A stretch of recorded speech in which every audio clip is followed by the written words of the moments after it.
McDonald's is ready for a new kind of chicken McNugget. The company says its U.S. restaurants will no longer sell food made from chickens that have been raised with certain kinds of antibiotics. The move is a nod to growing concerns about antibiotic-resistant superbugs, but could it also help the struggling fast food giant win over new customers? Here with more is WSJ reporter Annie Gasparro. Annie, thanks very much for being here. I want to jump right into it because it's a pretty big deal to see a fast food giant like McDonald's make this move, and it means poultry suppliers are going to change the way they do business. So what prompted McDonald's to make this change? McDonald's has really been under fire lately. A lot of people want to know what's in their food now. And in October, McDonald's launched a website called Our Food, Your Questions, where they're trying to be more transparent, trying to tell people that their ingredients are actually pretty decent quality, but that's really not gotten the point across to a lot of consumers. They think of McDonald's as just gross fast food, and McDonald's really needed something to up their game, and this is that announcement.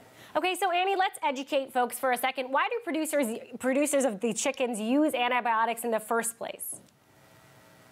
Why do you use antibiotics? You're sick. So he uses them to keep the chicken healthy. What makes it controversial, though? Why do people worry about this in our food?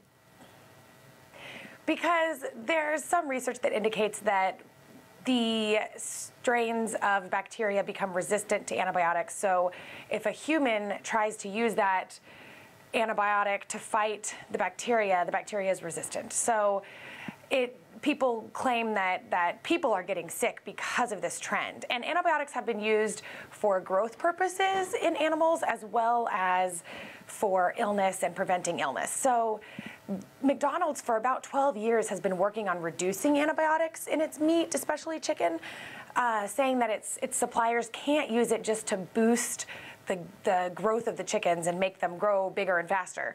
So they've already been working on reducing antibiotics for a number of years, but this announcement really puts them ahead of the game in terms of what other fast food chains are doing. Right, the other fast food chain that's really done this is CHICK-FIL-A. Do you think the combination of these two lines doing it could pave the way for other restaurants to kind of follow their lead? Absolutely. That is a real benefit that McDonald's has, is their size and scale.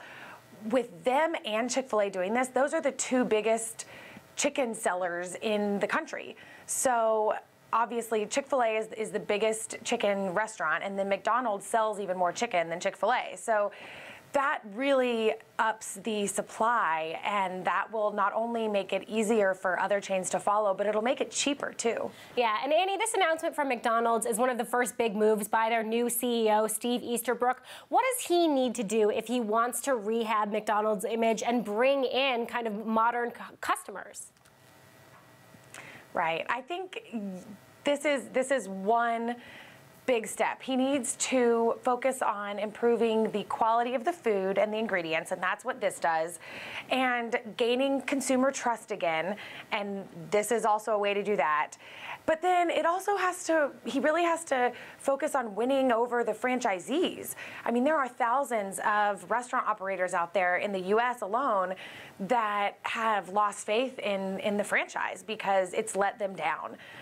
McDonald's has launched things like chicken wings, Mighty Wings, that were complete failures, and missteps like that have caused the franchisees to lose faith. And right now, they're all at a conference in Vegas where McDonald's is really trying to win back not only consumers, but also the franchisees.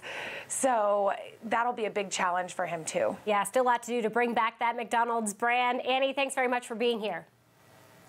Of course, thanks.